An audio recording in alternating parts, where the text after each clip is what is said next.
नमस्कार दोस्तों। आज के इस वीडियो में हम एक बहुत ही एडवांस इंडस्ट्रियल डीजी सिंक्रोनाइजिंग और पावर मैनेजमेंट कंट्रोल पैनल के बारे में बात करने वाला हूँ। सबसे पहले आप आउटडोर पर देख सकते हैं, यहाँ पर दो कम टेलीविजन 5 कलर डिस्प्ले लगाया गया है। ये डिस्प्ले हमें जनरेटर और ग्रिड सप्लाई लाइव रीडिंग्स जैसे voltage, ampere, frequency, RPM, current और सिंक्रोस्कोप की पूरी स्टेटस बाहर से स्क्रीन पर देख सकते हैं। आप चलिए इस पैनल का डोर ओपन करते हैं और अंदर के सारी इम्पोर्टेंट कंपोनेंट्स और वायरिंग को देखते हैं। जैसे कि आप देख रहे हैं, अंदर पूरी टॉप पर स्नाइडर एमसीबी, मिडिल में कम बेसिबस कंट्रोलर और बटन में गैलास रिले मॉड्यूल के साथ सीमेंस सैम्स लगाया गया है। इस वीडियो में हम सब पार्ट्स के बारे में एक एक करके डिटेल्स में जानेंगे। आप दोस्तों, हम आते हैं इस पैनल के सबसे मेन और इम्पोर्टेंट कंट्रोलर पर। यह लेफ्ट साइड में जो ब्लैक यूनिट आप देख रहे हैं, कंप इंटेलिजेंस एनटीसी बस बॉक्स कंट्रोलर। इस बस बॉक्स कंट्रोलर के सबसे बड़े काम होता है electricity grid Honey main supply को कंटिन्यूसली मॉनिटर करना। यह ऊपर और नीचे जो ग्रीन टर्मिनल ब्लॉक आप देख रहे हैं, यह पर मेन पावर का तीनों फेस का सीन वायर्स कनेक्टेड होता है। ये controller constantly main voltage, frequency और पावर फैक्टर को मसूरी करते रहता है। जब भी ग्रीन सप्लाई फेल होती है या फिर वोल्टेज लो या हाई होता है, तो ये इंटेलिजेंस कंट्रोलर तुरंत सेंसिंग सिग्नल डिटेक्ट करता है और पूरी सिस्टम को कमांड देता है कि मेन ब्रेकर को ट्रिप करके जनरेटर को ऑटो स्टार्ट किया जाए।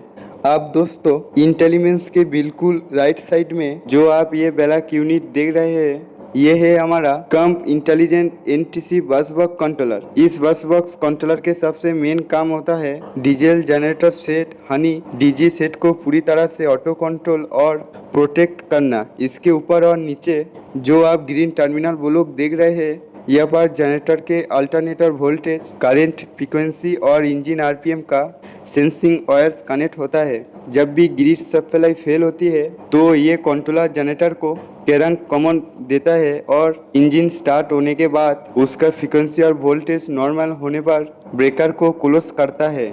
इसका सबसे बड़ा फीचर है ऑटो सिंक्रोनाइजेशन और लोड शेयरिंग। इसके अलावा अगर जनरेटर में ओवरलोड, हाई टेम्परेचर, ये लो ऑयल परसुरी जैसे कोई दिक्कत आता है, तो ये कंट्रोलर इंस्टेंटली जनरेटर को ट्रिप करके इंजन को डैमेज होने से बचा लेता है।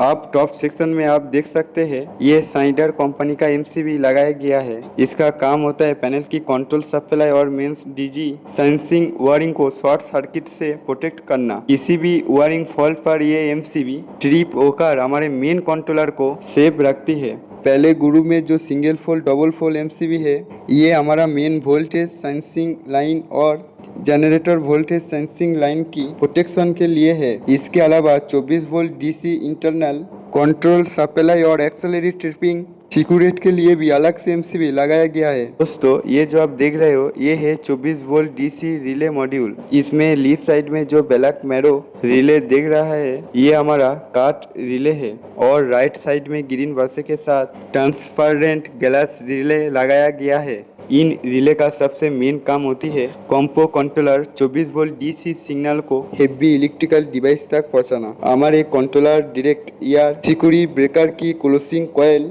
शूट ट्रिम कुल्ली को ऑपरेट नहीं कर सकते, इसलिए कंट्रोलर पहले इन रिले को 24 वोल्ट डीसी सप्लाई भेजकर पिकअप करता है और ये रिले आगे ब्रेकर को क्लोज या ट्रिप होने का कमांड देता है। इसमें हर एक रिले के ऊपर छोटी ग्रीन एलईडी इंडिकेटर दिया गया है। जब भी कोई रिले एक्टिव होती है, उसकी एलईडी ग्लो करती है। जैसे हम बाहर से ही समझ सकता है जनरेटर स्टार्ट स्टॉप, ये एसीबी क्लोजिंग की कौन सी कमांड फिलहाल ऑन है।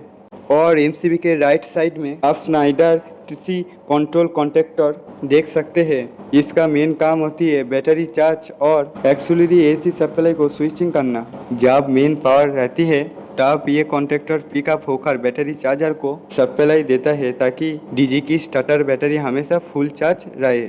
आप पैनल के लोअर राइट सेक्शन में आप ये मेटल बॉडी का सीमेंस एसएमपीएस देख सकते हैं। इसका काम है 230 वोल्ट एसी सप्लाई को पूरी 24 वोल्ट डीसी में कन्वर्ट करना। हमारे कॉम्स कंट्रोलर रिले और indicator LED ISI 24 volt DC supply से चलती है।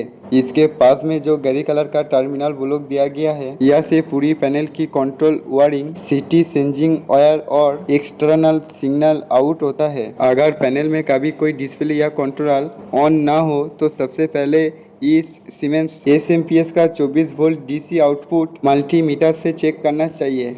दोस्तों, ये जो छोटा सा मॉड्यूल आप देख रहे हैं, इसका नाम है कंप IGAVRI इंटरफेस मॉड्यूल। जब इंडस्ट्रियल जनरेटर को पैरेलल में सिंक्रोनाइज करते हैं, तब ये मॉड्यूल कंट्रोलर से कमांडो लेकर डीजी का ऑटोमेटिक वोल्टेज रेगुलेटर को वोल्टेज कंट्रोल सिग्नल भेजता है। इसके नीचे दिया गया आउटपुट लेवल नॉब से हम वोल्टेज को फाइन ट्यून कर सकते हैं। जनरेटर सिंक्रोनाइजेशन में वोल्टेज मैच करने के लिए यह मॉड्यूल बहुत ही इम्पोर्टेंट है।